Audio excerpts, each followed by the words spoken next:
সুধী দর্শক মণ্ডলী, আপনাদেরকে অনেক অনেক শুভেচ্ছা। আমরা বিজ্ঞাপন বিরতি থেকে আবার ফিরে আসলাম। আমাদের সাথে আজকে দুজন প্রাজ্ঞ আলোচক আছেন। ইতিমধ্যে আপনারা ওনাদের আলোচনা শুনেছেন। আমরা আবার আলোচনায় ফিরে যাচ্ছি। কতটুকু সম্পত্তি থাকলে একজন মুসলমানের উপরে কোরবানি ওয়াজিব হয়? জাকাতের নিসাবটাই হচ্ছে, রাসূল সাল্লাল্লাহু আলাইহি ওয়াসাল্লামের যুগে তো কোনো ডলার ছিল না, আপনার ফ্যাশও ছিল না, গোল্ডট্রাম ছিল না, তারপরে আপনার রুপি ছিল না, রুপিয়া ছিল না। রাসূল সাল্লাল্লাহু আলাইহি ওয়াসাল্লামের যুগে কারেন্সি হিসেবে যেটাকে মানদণ্ড হিসেবে নির্ধারণ করেছেন সেটা হচ্ছে স্বর্ণ এবং রূপের নেসাব।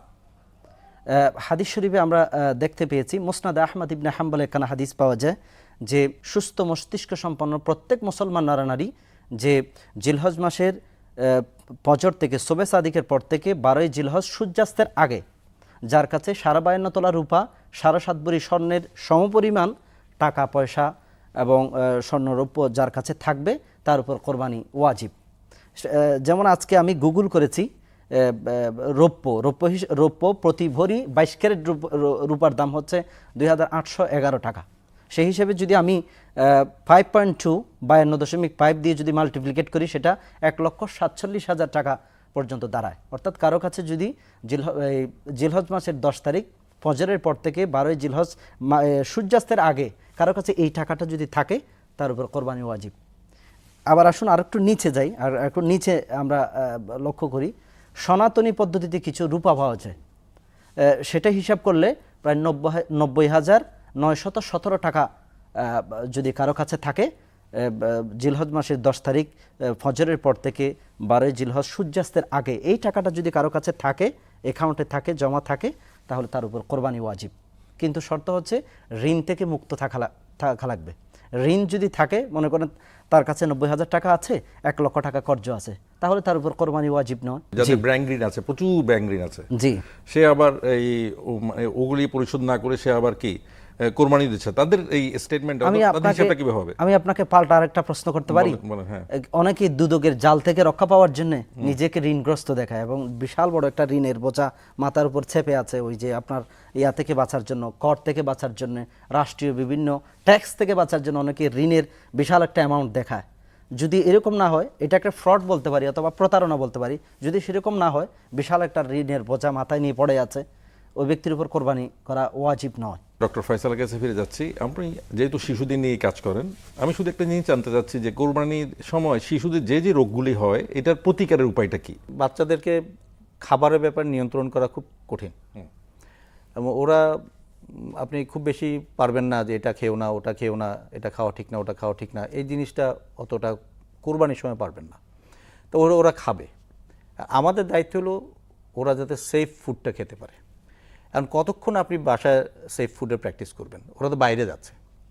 তা আমরা যদি একটুকু ওদেরকে বোঝাতে পারি যে দেখো তোমরা যেখানেই খাও ঘরের খাওয়াটা খাও। কারণ ঈদের সময় যেটা হয়, আপনি প্রত্যেকটা পাড়ায় দেখবেন যে টুলে করে, টেবিলে করে কোল্ড ড্রিঙ্কস বিক্রি হচ্ছে, আচার বিক্রি হচ্ছে, চকলেট, আইসক্রিম, এগুলো একদম ঈদের সময় প্র্যাকটিস। আমাদের এটা একটা কালচারের অংশ। তো পরিবার থেকেই বোঝাতে হবে যে এই জিনিসগুলো না খাওয়ার জন্য। এগুলো যদি না খায়, অন্তত ঘরের খাবার যদি খায়, তাহলে অন্তত বোঝা যায়, এটা অন্তত নিশ্চিত হওয়া যায় যে কিছুটা হলেও তাদেরকে প্রোটেকশন দেওয়া যাবে। আরেকটা জিনিস হলো, বাচ্চারা কিন্তু খুব মিষ্টি পছন্দ করে। এই যে আমরা কোরবানির সময় আমাদের একটা মেইন আইটেম হলো মিষ্টি খাবার, পায়েস খাবার, বিভিন্ন ধরনের মিষ্টি খাবার। অতিরিক্ত মিষ্টি খাওয়ার ফলে বাচ্চাদের যেটা হয়, ওরা খুব হাইপার অ্যাক্টিভ, অনেক বেশি চঞ্চলতা বেড়ে যায় ওদের। আপনি জানেন যে আমাদের রেডি সোর্স অফ এনার্জি হলো সুগার। একটা বাচ্চা যখনই মিষ্টি খায়, এইটা তখনই তার ব্রেনে পৌঁছে যায়। আর ব্রেন চলেই হলো সুগার আর অক্সিজেন দিয়ে। ব্রেন ওই সুগারটাকে বার্ন করতে চাইবে। তা বার্ন করার প্রসেস কি, তাকে অনেক বেশি অ্যাক্টিভ করে ফেলে। এই অ্যাক্টিভিটিটাই আমরা অনেক সময় বলি দুষ্টামি করে বেশি, লাফালাফি করে বেশি, এই জিনিসগুলো বলি। তা আমাদেরকে একটু সচেতন হতে হবে মিষ্টির ব্যাপারে, যে কম মিষ্টি দিয়ে রান্না করা খাবার সেটা বাচ্চারা বারবার খেলেও সমস্যা নেই, কিন্তু বেশি মিষ্টিওয়ালা খাবার যদি খায় সেটা বাচ্চাদেরকে অনেক ক্ষেত্রে অসুস্থ বা সুগার বেশি হাইপার অ্যাক্টিভ করে ফেলতে পারে। আর আরেকটা কথা হলো যে আমাদের যে পাঠ্যপুস্তক, এর ভিতরে গুড ফুড প্র্যাকটিস, যে ভালো খাবারের যে প্র্যাকটিস, এই জিনিসগুলো অন্তর্ভুক্ত থাকা উচিত। কোনটা ভালো খাবার, কোনটা খারাপ খাবার, কোনটা খাওয়া উচিত না, কোনটা খাওয়া উচিত, এই জিনিসগুলো যদি বাচ্চারা ছোটোবেলা থেকেই পড়ার মাধ্যমে, ঘরের মাধ্যমে বিভিন্নভাবে চর্চা করে আসতে পারে, তাহলে এই জিনিসগুলো সাধারণত প্রতিকার করা যেতে পারে। কারণ ওরা নিজেরাই বুঝবে যে এটা ব্যাড ফুড, এটা আমরা খেতে পারবো না, এটা আমার খাওয়া উচিত না, এটা তারা ছোটোবেলা থেকে শিখতে পারে এই জিনিস, এই প্র্যাকটিসগুলো থাকলে। মৃত ব্যক্তির নামে কেউ কেউ কোরবানি করেন, এই ব্যাপারে আপনার অভিমতটা কি? আসলে আমার তো কোনো অভিমত নেই। ইসলাম যা সমর্থন করে, ইসলাম কোরআন এবং সুন্নাহ যা আমাদেরকে দিয়েছে সে কথাটুকু আপনাকে শুনিয়ে দিতে পারি। প্রথম কথা হচ্ছে, মৃত ব্যক্তি যদি তার মৃত্যুর মুমূর্ষ অবস্থায় সে যদি বলে যায়, তার ছেলে সন্তান বা তার পরিবারে যারা আছেন তাদেরকে যদি বলেন যে আমি তো আসলে আমার তো হায়াতের বাজেট, আমি তো অন্তিম মুহূর্তে চলে আসছি, জীবন প্রদীপ নিবু নিবু অবস্থা, তোমরা আমার সম্পদ থেকে প্রতি বছর তোমরা কোরবানি দিবে, এটি যদি সে বলে যায় তাহলে এটা ওয়াজিব হয়ে যাবে। এটা আর নফল থাকলো না, সেটা ওয়াজিব হয়ে যাবে। তাহলে প্রতি বছর তার সম্পদ থেকে কোরবানি দেওয়া ওয়াজিব, সেটা মানতের কোরবানি। তার সেই কোরবানির গোস্তের হুকুম হচ্ছে এটা খাওয়া যাবে না। এটা যারা কোরবানি দিবে, যার আওলাদ পর্যন্ত যারা আছেন, পারিবারিক সদস্য যারা আছেন, তারা সেই গোস্তগুলো খেতে পারবে, সেটা সাদাকা করে দিতে হবে। মানে ওই 3 ভাগের আমরা 1 ভাগ যেটা খাই ওটাও নেওয়া যাচ্ছে হ্যাঁ, না? ওটা করা যাবে না, এটা সাদাকা করে দিতে হবে, যেটা Total? নাজারের কোরবানি। নাজার হচ্ছে মানতের কোরবানি।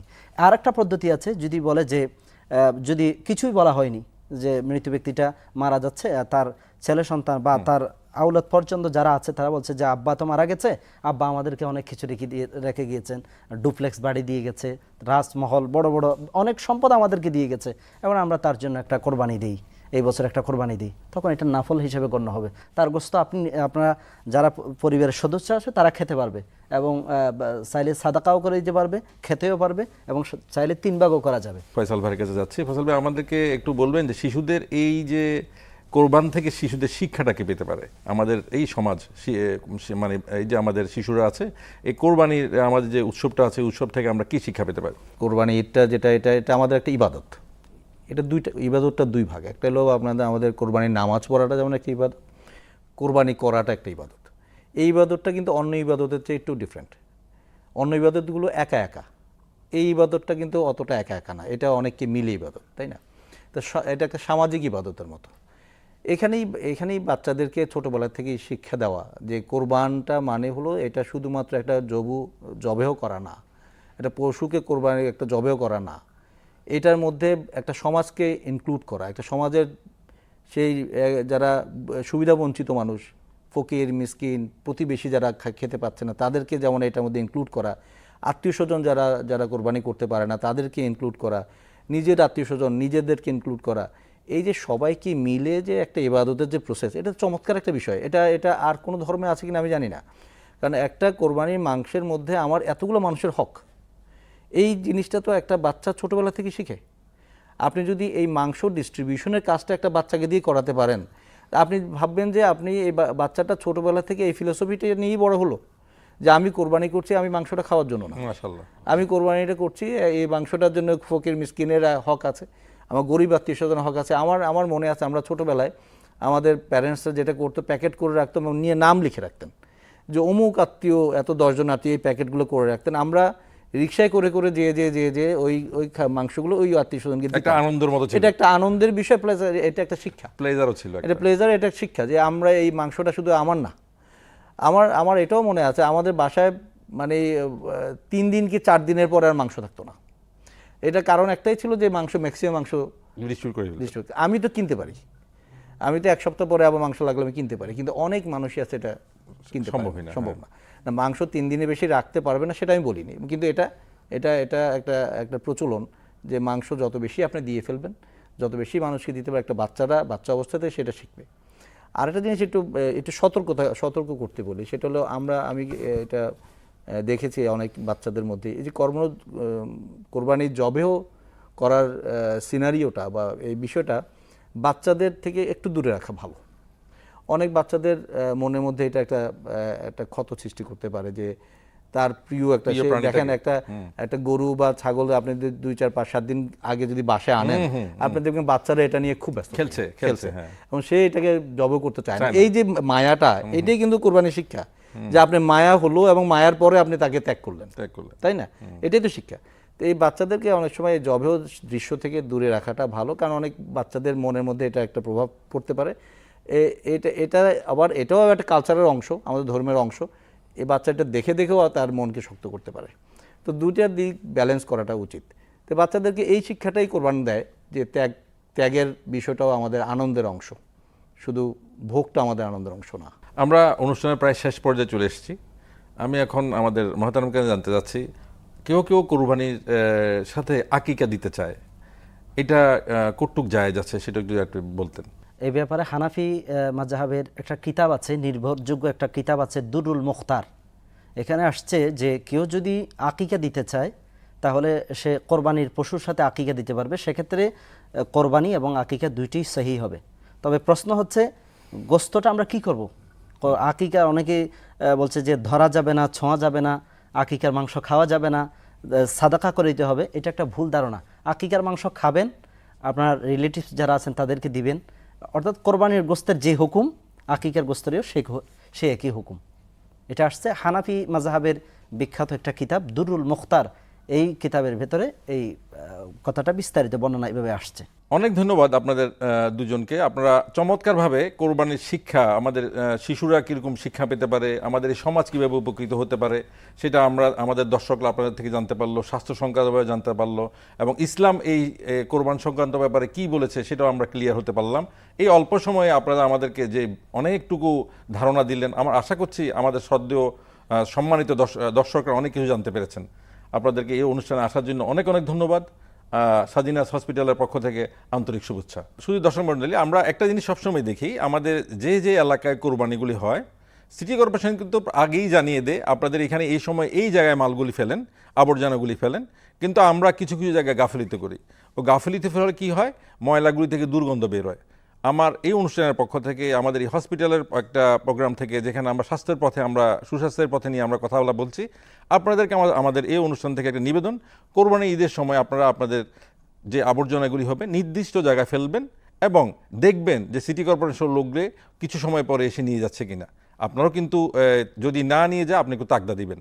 অনেক সময় আপনার সাথে আজকে সময় নিয়ে আলাপ করলাম, এখন সময় হয়েছে বিদায় নেওয়ার। ভবিষ্যতে অন্য কোনো একটা অনুষ্ঠানে আপনাদেরকে আবার দেখা হবে। ধন্যবাদ সবাইকে আমাদের সাথে থাকার জন্য।